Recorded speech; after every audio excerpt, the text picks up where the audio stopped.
मेरी वीडियो को लाइक करें, शेयर करें और सब्सक्राइब करें। आज हमारी वीडियो का जो विषय है वो है सरकारी नौकरी प्राप्त करने के उपाय।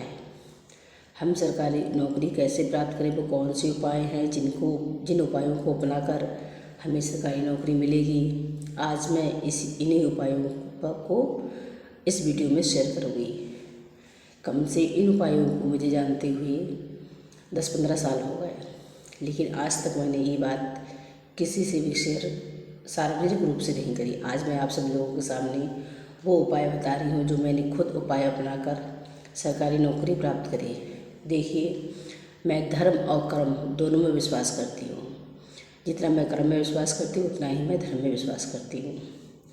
जब मेरी नौकरी नहीं लगी थी तब मैंने किसी ज्योतिष शास्त्र को दिखाया अपना हाथ। मैंने कहा मैं सरकारी नौकरी प्राप्त करना चाह रही हूँ, सरकारी नौकरी की लाइन में जाना चाह रही हूँ, क्या मेरी सरकारी नौकरी लगेगी नहीं लगेगी। तब उन्होंने मुझे कुछ उपाय बताए थे और कहा इनका दृढ़ता के साथ पालन करना, तब तो सरकारी नौकरी का योग बनेगा, वरना नहीं बनेगा। एक दिन उपाय आपने कर लिया, एक दिन उपाय नहीं किया तो ऐसे संभव नहीं है। बाद में कहोगे कि गुरु जी ने क्या कहा, उन्होंने कहा था कि सरकारी नौकरी लग जाएगी, लेकिन अब हमारी तो लगी नहीं है। तो ऐसा है, अगर मैं ये जो उपाय बता रही हूँ आपको, जिस दिन से आप शुरुआत करेंगे उसका दृढ़ता के साथ पालन करेंगे। इन उपायों का पालन करते हुए आपको पढ़ाई भी बहुत गंभीरता के साथ करनी है, तभी आपकी नौकरी संभव है। अगर आप सरकारी लाइन में जाना चाह रहे हैं तो इन उपायों को अपनाकर आपकी सरकारी नौकरी अवश्य ही लगेगी। 100% आपकी नौकरी सरकारी लगेगी। आप मेहनत कीजिए, पढ़ाई कीजिए और साथ में इन उपायों को अपनाकर अपना सरकारी नौकरी का प्रबल योग बना लीजिए। मैं ज़रूर बताऊंगी इस वीडियो में, मैंने भी इन नियमों का बड़ा गंभीरता के साथ, दृढ़ता के साथ प्रतिदिन इन नियमों का मैंने पालन किया जब तक मेरी नौकरी नहीं लग गई थी, और उतनी ही शिद्दत के साथ मैंने पढ़ाई भी की, तभी मैं सफल नौकरी मैं भी नौकरी में मुझे सफलता मिली। कुछ लोगों ने उस ज्योतिष शास्त्र में मुझसे जो कहा उसका पहला उपाय तो ये है, उन्होंने मेरे से ये कहा था कि प्रतिदिन आपको गाय को गुड़ चना खिलाना होगा। कभी भी कोई दिन अनजा मत करना, अपसेट मत करना। तो मैं प्रतिदिन, मेरी मम्मी मुझे गुड़ और चना मैं डेली खिलाती थी। और सूर्यदेव को जल अर्पित करना, सूर्यदेव को जल अर्पित करना ये भी एक दिनचर्या में शामिल था। प्रतिदिन डेली नहाना और जल चढ़ाना, 2 नियम ये हो गए। बाकी जो लास्ट का है नियम, उपाय जो है वो मैं उसे लास्ट में बताऊंगी। पहले मैं कुछ अपने बारे में बताना चाह रही हूँ, पहले उसे सुन लीजिए। क्योंकि मैं शुरू से ही सरकारी नौकरी प्राप्त करना चाहती थी, टीचर बनना चाहती थी, तो मैं ये चाहती थी कि हे ईश्वर, मुझ पर इतनी कृपा करो कि मेरी सरकारी नौकरी लग जाए। क्योंकि जब हम BA कर रहे थे तो हमारी फ्रेंड्स ये कहती कि गिरजेश आगे क्या करोगी, तो मैं तो ये कहती कि मैं तो ये टीचर बनूँगी, क्योंकि मेरे पापा टीचर हैं, मैं अपने पापा की तरह ही टीचर बनूँगी। तो हमारी फ्रेंड ये कहती थी कि तुम तो अच्छी हो, क्योंकि तुम्हारे पापा टीचर हैं और तुम्हारे पापा तुम्हें BEd करा देंगे और हमारे पापा तो हमारी शादी कर देंगे। तो मेरी बहुत सारी फ्रेंडों की BA में तक आते आते शादी हो गई। और आज भी मेरी फ्रेंड मिलती है तो मुझसे ये पूछती है कि गिरजेश क्या तुम्हारी सरकारी नौकरी लग गई क्या। तो मैं कहती हूँ हाँ, मेरी तो सरकारी नौकरी लगी, मैं तो टीचर बन गई इंटर कॉलेज में। तो कहती बहुत अच्छा हुआ, कम से तुम्हें तुम्हारे इतने अच्छे पापा मिले जिन्होंने तुम्हें इस लायक बनाया, प्रयास किया, तुम्हारे इस प्रयास में सहयोग किया, और हमारे पापा ने तुम्हारी शादी कर दी और हम घर गृहस्थी में पड़ गए, हमारा भविष्य नहीं बन पाया। तो देखिए, मैंने तो अपने पापा से ये कहा था कि मैं तो जब मेरी नौकरी लग जाएगी शादी मैं तभी करूँगी। तो मैंने मेहनत की और BEd किया। मैंने मेहनत की बल पे ही बहुत पढ़ाई करती थी। मैं BEd की तैयारी के लिए भी बहुत पढ़ाई करती थी, नोट्स बनाती थी, अखबार में जो भी मुझे खास पॉइंट लगते थे वो नोट करती थी, पर डे नोट करती थी मैं। उनका बहुत गंभीरता से मैंने पढ़ाई करी, इसलिए मेरा BEd में भी मेरा नंबर आ गया। और जब BEd में मेरा नंबर आ गया तो मुझे एक उम्मीद जगी कि मैं सरकारी नौकरी जरूर प्राप्त कर लूँगी। मुझे एक आशा थी और मेरी मेहनत और कर्म में मेरा हमेशा ही विश्वास रहा है। जब मुझे समझ आई 9th क्लास से, इसी विश्वास पर बहुत पढ़ाई करती थी मैं। और मेरा राइटिंग बहुत अच्छा नहीं था, इसलिए मेरे ज़्यादा अच्छे नंबर नहीं आए। मैं हमेशा ही ऑल सेकंड रही। कभी भी मुझे याद है 2006 या 7 में ऐसी वैकेंसी आउट हुई थी बेसिक शिक्षा में, प्राइमरी स्तर पर, तो 72,000 वैकेंसी आउट हुई थी। तो उसमें लोग ये कहते थे हमसे कि तुम्हारी तो नीचे से अगर मेरिट बनेगी ना तब भी सिलेक्शन नहीं होगा, ऊपर की तो छोड़ दो। क्योंकि हमारा नंबर हमारे कम थे ऑल सेकंड में, तो हमें कोई बात नहीं, चलो हमें तो इसमें जाना ही नहीं है। क्योंकि मैंने शिक्षा मित्र की नौकरी भी छोड़ दी थी, क्योंकि मुझे प्राइमरी स्कूल में जाना ही नहीं था। जब मैंने शिक्षा मित्र की नौकरी छोड़ी तो इसके बाद में जब प्राइमरी स्कूल में वैकेंसी आउट हुई तो उसमें शिक्षा मित्रों की 10% सीट थी। तो मेरे घर वाले मुझसे बहुत नाराज़ हो रहे थे। बोले देखो तुमने नौकरी छोड़ दी शिक्षा मित्र की और आज तुम सरकारी नौकरी तुम्हारी लग जाती, क्योंकि तुम्हारे नंबर अच्छे हैं, तुम्हारा सिलेक्शन उसमें तो हो ही जाता। तो बहुत नाराज़ होते कि सभी शिक्षा मित्रों की नौकरी लग गई थी। जितने भी शिक्षा मित्र बीएड थे सबकी नौकरी लगी गई और केवल मैं रह गई थी। तो मैंने कहा जो मैंने निर्णय लिया है उसको मैं गलत साबित नहीं होने दूँगी। मैं खूब प्रयास करूँगी, मेहनत करूँगी, तो क्यों नहीं मेरी नौकरी लगी। इसी मेहनत विश्वास पर मैं लगी रही, डटी रही। कभी कभी लगता था और लोगों की जब नौकरी लग गई थी कहीं मैंने गलत निर्णय तो नहीं ले लिया, तो अंदर से यही आवाज़ आती कि नहीं मैं सही हूँ और मैं सही साबित करके दिखाऊंगी। क्योंकि उस समय हमें जब ये वैकेंसी आउट हुई तो हमें 2,000 रुपये मिलते थे और स्टार्टिंग मैंने 800 रुपये से करी थी। जब मैंने प्राइवेट पढ़ाना शुरू किया तो मैंने 800 रुपये से पढ़ाना शुरू किया। उस समय मैं बीएड थी और बहुत सारे टीचर ऐसे थे जो बीएड नहीं थे, लेकिन मेरी सैलरी उनसे कम थी, उनकी मेरे से ज़्यादा थी। किसी के 1,500, किसी के 2,000 ऐसे थे। तो वो सभी लोग मेरा मजाक उड़ाते थे कि आप देखो बीएड हो, आपको सैलरी कम मिल रही है और हम लोगों को ज़्यादा मिल रही है। तो मैं उनसे यही कहती थी कि सैलरी लेना मेरा उद्देश्य नहीं है, इस कॉलेज में टिके रहना मेरा उद्देश्य नहीं है, ये कॉलेज मेरी मंजिल नहीं है। मैं तो इस कॉलेज में केवल सीखने आई हूँ, यहाँ सीखने आई, कुछ मुझे अभी सीखना है, मेरी मंजिल तो कुछ और है। मैं यही कहती थी और मैं इसी प्रयास में लगी रही, अपनी नौकरी प्राप्त करने के प्रयास में। और आज वो टीचर उतने 2,000 से वो 3,000 पे आ गए, आज वहीं की वहीं है। और मैं आज कम से मेरी 90,000 सैलरी होगी और मेरा 90,000 सैलरी, मैंने सरकारी नौकरी लगी तो मुझे 90,000 सैलरी प्राप्त हुई है, कर रही उस समय। लेकिन मेरे अंदर सरकारी नौकरी लगने के बाद कोई बदलाव नहीं आया, कोई परिवर्तन नहीं आया। मैं आज भी वैसी की वैसी ही हूँ और प्राइवेट टीचरों की मैं उतनी ही रिस्पेक्ट करती हूँ जितनी की क्योंकि मैं भी उसी जगह से आई हूँ। मैं किसी का वो नहीं करती, मेरे तहे दिल से उनका सम्मान करती हूँ क्योंकि वही मेरी जगह थी, वहाँ से मैं आगे बढ़ी और बस उसका एहसान है उस पर जगह का, क्योंकि लगातार वहाँ पे प्रयास करते रही लग के। अगर मैं घर पे बैठ जाती तो शायद अपनी प्रतिभा का मेरा निराश हो जाता, मैं आगे नहीं बढ़ पाती। क्योंकि उन लोगों के बीच में रह के हम बातचीत करते थे, आगे बढ़ना है, पढ़ना है, दिन प्रतिदिन हम आपस में एक दूसरे से प्रेरित होते रहते थे। और मेरा तो लक्ष्य पहले से ही था। इस सफ़र में मेरे पापा का बहुत बड़ा योगदान रहा। मैं अपने पापा के साथ अपने पापा के कॉलेज में ही पढ़ाती थी जहाँ मैं आज सरकारी टीचर हूँ वहाँ पर। तो मेरे पापा घर से लेके स्कूल तक मेरे से एक ही बात कहते थे, खूब पढ़ो, खूब मेहनत करो, क्योंकि मेहनत करने वाले ही कामयाब होते हैं और जो मेहनत नहीं करते वो कामयाब नहीं होते हैं। सफलता ऐसी नहीं मिल जाती फ्री में। तुम्हें बहुत पढ़ना है, अगर तुम टीचर बनना चाहती हो तो बहुत पढ़ना है। आज हमारे पापा मेरे बीच नहीं हैं, लेकिन आज जो कुछ भी मैं उन्हीं की वजह से हूँ। उनका सपना था कि हमारी बेटियाँ कुछ बने। मेरी मम्मी से मेरे पापा कहते कि हमारी लड़कियाँ कभी भी कंधा नहीं थूकेंगी, वो नौकरी करेंगी।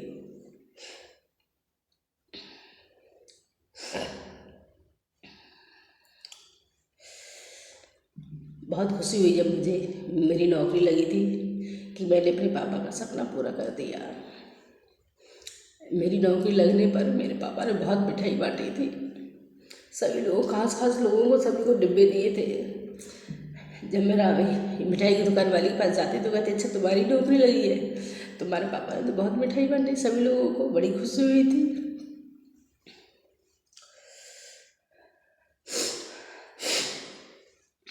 आज अब मैं वो उपाय बता रही हूँ जिस उपाय को आप करेंगे।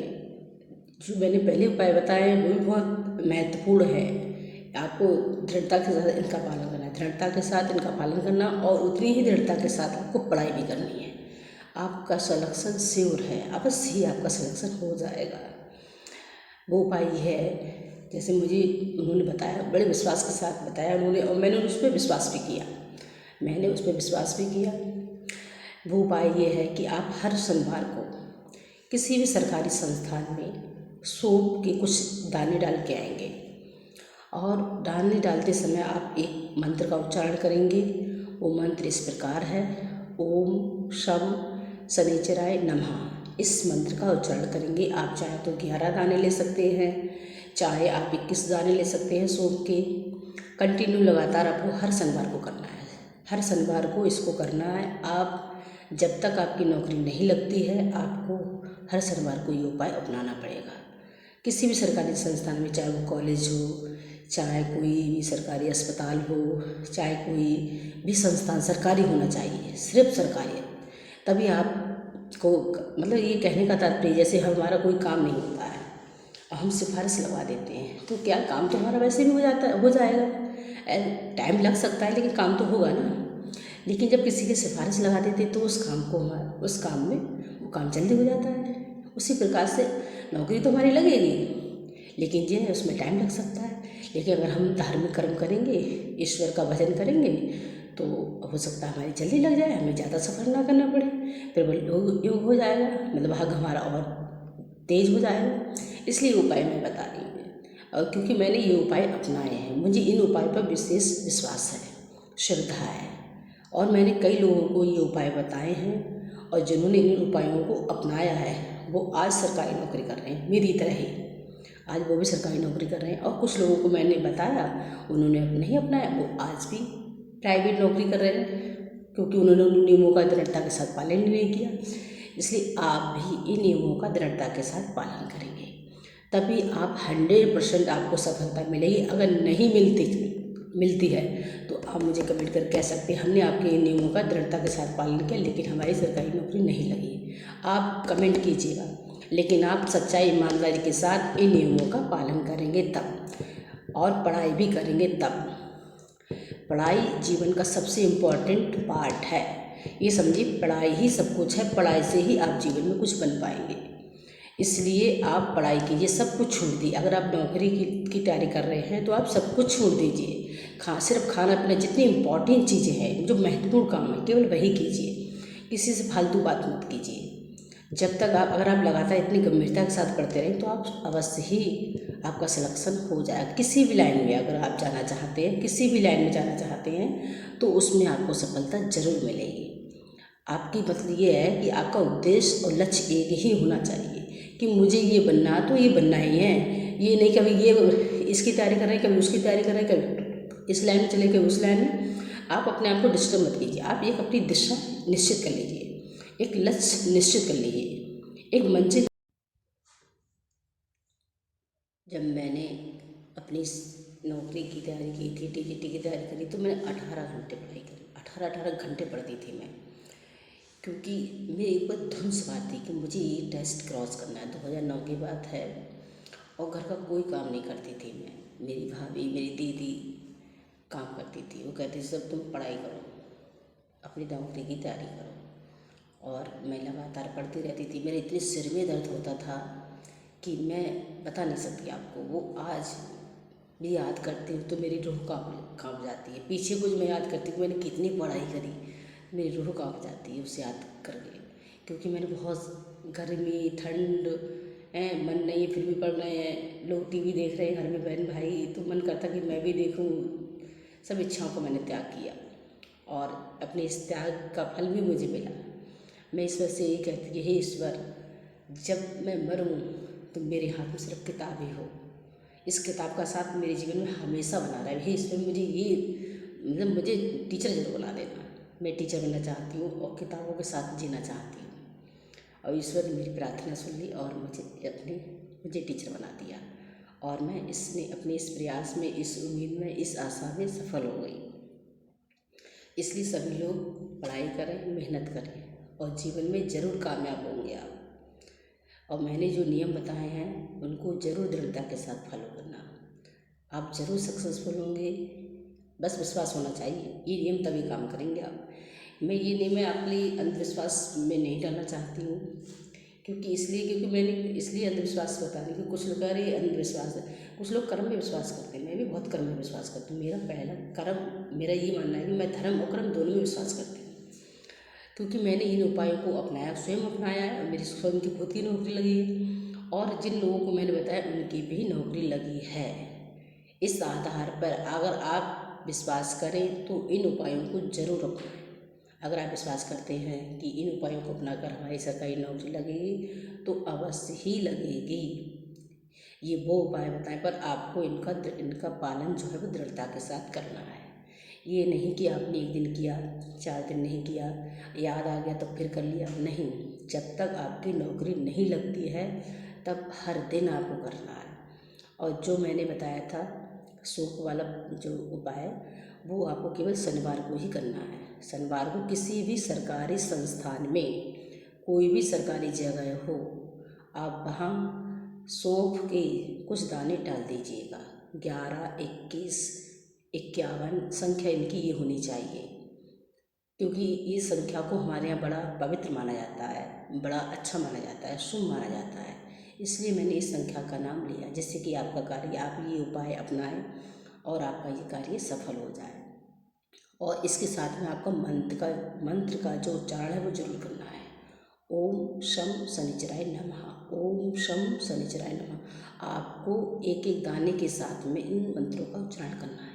अगर आपने 11 दाने डाले हैं सौंफ के तो आपको 11 बार उच्चारण करना है। और ये आप जब तक आपका ये उपाय पूरा, आपकी सरकारी नौकरी ना लग जाए तब तक आप ये उपाय किसी को नहीं बताएंगे।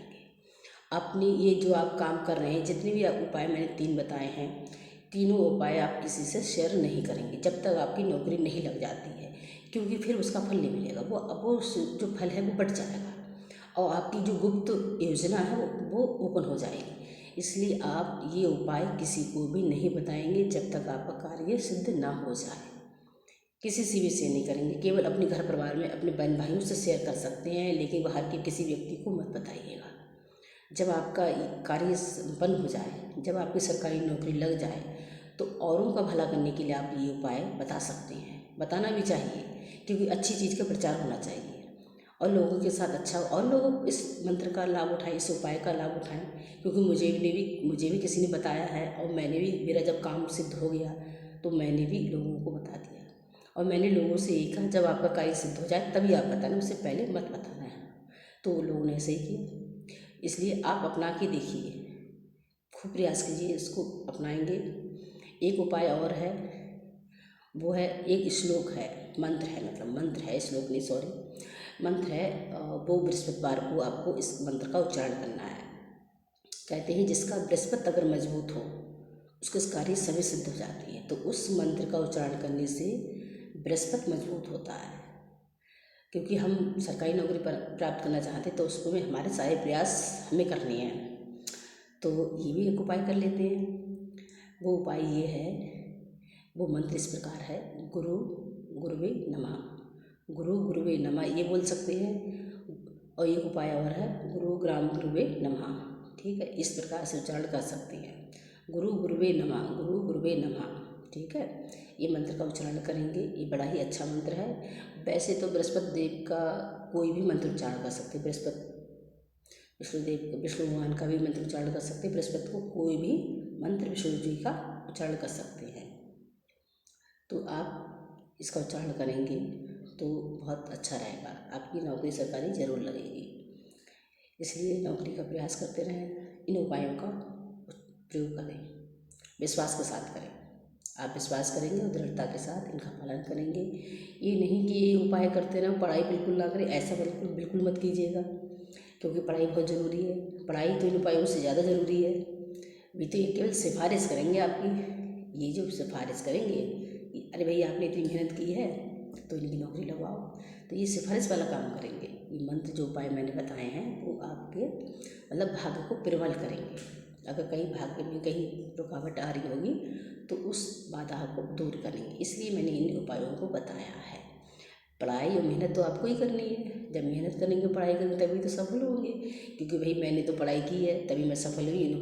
इन उपायों को मैंने अपनाया है, दृढ़ता के साथ अपनाया है, बड़ी श्रद्धा और विश्वास के साथ अपनाया है, इसमें मैंने कोई कमी नहीं। उसी प्रकार से मैंने पढ़ाई भी दृढ़ता और विश्वास के साथ ही की है, तभी इन दोनों चीज़ों के सहयोग से ही मेरी सब नौकरी लगी है, मैं अपने इस काम में सफल हुई हूँ। दोनों के सहयोग से ही, दोनों का बराबर ही योगदान मैंने लिया है, दिया है मतलब। तो आप भी ऐसा ही करेंगे। धर्म के धार्मिक विश्वास अच्छी बात है, ज्योतिष में विश्वास करना अच्छी बात है, लेकिन अंधविश्वास नहीं करना चाहिए। मैं इसके फेवर में बिल्कुल भी नहीं हूँ, अंधविश्वास बिल्कुल भी नहीं करना चाहिए। कर्म सबसे पहले, कर्म प्रधान है। अगर हम कर्म करेंगे तो हम ये समझिए कि हम 100% अगर काम करते हैं तो हमें 60% सफलता मिलने की संभावना है। तो आप 100% से ज़्यादा मेहनत कीजिए, ज़्यादा करेंगे तभी तो 100% सफल होंगे। अगर 100% करें तो कम मिलेगी। आधी कोशिश में आधा परिणाम भी नहीं मिलता है, और पूरी कोशिश में भी पूरा परिणाम नहीं मिलता है। अगर हम पूरी कोशिश करते हैं तो उसमें भी पूरा परिणाम नहीं मिलता है, कुछ ना कुछ कमी रह जाती है। जो पूरी कोशिश से भी ज़्यादा कोशिश करते हैं उन्हें पूरी सफलता मिलती है। इसलिए हमें 100% से ज़्यादा मेहनत करनी है। अगर यानी कि 24 घंटे को हमें 48 घंटे बनाना है। अब कैसे बनाओगे? लगातार पढ़ते रहो, ठीक है। ये तो एक मजाक कर रही हूँ। मतलब 24 घंटे में अगर आप अपनी कैपेसिटी, सबसे बड़ी बात है उस चीज़ से लगाव। अगर आपके अंदर लगाव होगा, लालसा होगी, सरकारी नौकरी प्राप्त करना चाहते हैं तो आप 18 घंटे का 24 घंटे भी पढ़ सकते हैं। सामर्थ्य बहुत है, हर व्यक्ति के अंदर प्रतिभा बहुत है, हमारे अंदर प्रतिभा बहुत है, ये जुनून होना चाहिए। अगर आपके अंदर जुनून है पढ़ने के प्रति, नौकरी पाने के प्रति, तो आप इस योजना में जरूर सफल होंगे। बस प्रयास आपका सही होना चाहिए, दिशा आपकी सही होनी चाहिए, आसपास के लोगों का जो माहौल है वो सही होना चाहिए, सही गाइडेंस करने वाले होने चाहिए। क्योंकि कुछ लोगों के सामने अपनी योजना बताएंगे कि हम ये करेंगे वो करेंगे, तो बहुत सारे लोग आपके मनोबल को तोड़ सकते हैं। तो आपकी नेगेटिव जो नकारात्मक बातें करते हैं उनकी तो बिल्कुल सुनिए मत। लग रहा है कि बंदा ये हमारे फेवर में नहीं तो उसके सामने अपनी बातें शेयर ना करें। आप क्या करना चाहती हैं किसी से शेयर मत कीजिए, अगर आपके फेवर में है बस केवल उसी से शेयर कीजिएगा। जो आपको प्रेरित करे, आप उन लोगों के संपर्क में रहिए, उन लोगों से बातें कीजिए जो आपके मन को अच्छा करें, आप उनसे बातें कीजिए, क्योंकि आपको पॉजिटिव एनर्जी लेनी है। मन अच्छा होगा तो आपका मन पढ़ाई में लगेगा, अच्छे मन से लगेगा, खुश रहेंगे। और पढ़ाई जब करते हैं तो कम से कम बोलना चाहिए लोगों से, ज़्यादा किसी से बात नहीं करनी चाहिए, अपने आप में ही लेना चाहिए। अगर आपको लग रहा है कि हमें रेस्ट की ज़रूरत है, हम रेस्ट करेंगे, तो आप बिल्कुल शांत होकर लेट जाइए, बैठ जाइए, सो जाइए।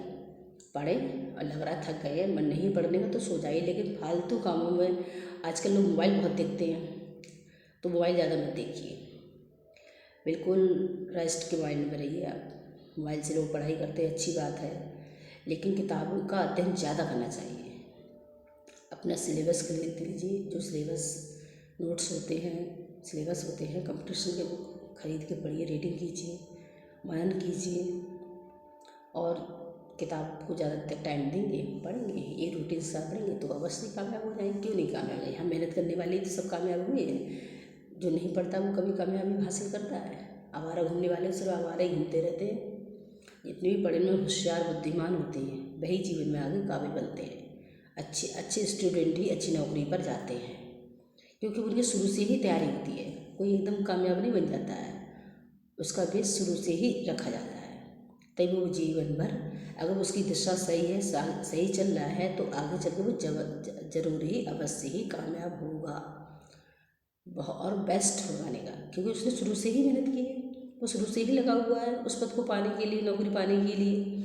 कुछ लोग ऐसे होते हैं जो 9th class, 10th class, first year, 12th में उनको समझ नहीं आती, नहीं पढ़ाई पर ध्यान देते हैं, इंटर करने के बाद में उन्हें समझ आती है, तब वो प्रयास करते हैं। लेकिन प्रयास उनका अच्छा रहता है तो वो भी सफल हो जाते हैं।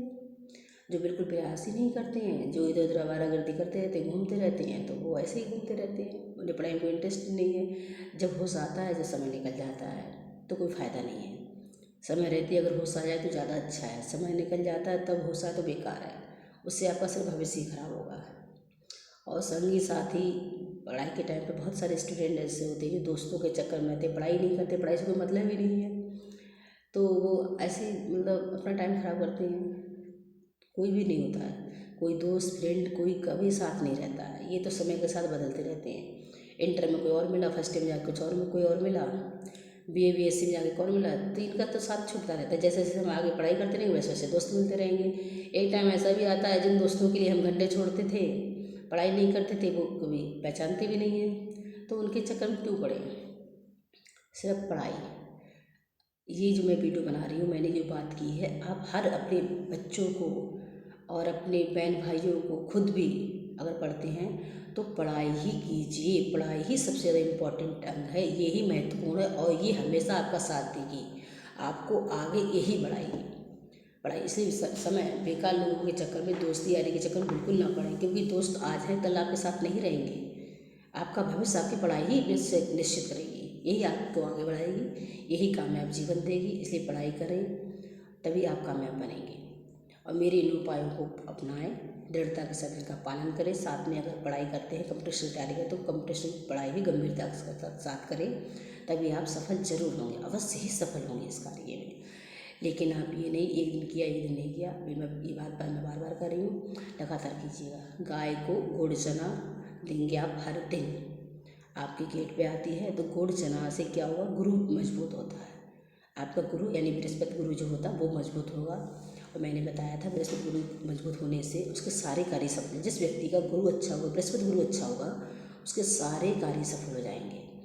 दूसरा उपाय मैंने बताया था, आप सूर्यदेव को रोज़ नहाएंगे, रोज़ जल देंगे सूर्यदेव, चाहे कितनी भी भयंकर ठंड पड़ रही है। अगर आपने ये उपाय शुरू किया है, कितनी भी भयंकर ठंड पड़ रही है, उसमें अगर मान ली जरूर सूर्य जी को जल अर्पित करें। अब ये कहो कोहरे में तो सूर्य जी दिखाई नहीं देंगे, सूर्य जी निकलते हैं, ठीक, अब पूर्व दिशा में दीजिएगा, नहीं दिखाई देते हैं तो पूर्व दिशा की तरफ जल चढ़ा दिया। एक तुलसी पर जल जरूर चढ़ाना चाहिए, नहाने के बाद तुलसी पर जल जरूर चढ़ाना चाहिए। और मैंने जो बताया है शनिवार के लिए सौंफ का उपाय, वो भी जरूर करना, हर शनिवार को करना है आपको, हर शनिवार को, चाहे 21 चाहे 11 चाहे 51, जैसे आप कर सकते हैं। मंत्र का उच्चारण भी उतनी बार ही आपको करना है। अब ये उपाय जब करें आप, तो आपको कोई देखे ना, आपको गुप्त तरीके से करना है। ये उपाय आपको गुप्त तरीके से करना है, और इस उपाय को आपको केवल दिन में करना है, रात में नहीं करना है। कोई आपको देखे ना इस उपाय को करते हुए, चुपचाप आपको डाल देनी है, एकांत में कीजिएगा, चुपचाप कीजिए, आसपास कोई ना हो आपके, 100% आपकी नौकरी लगेगी। इन्हीं शब्दों के साथ मैं अपनी वीडियो को विराम लगाती हूँ।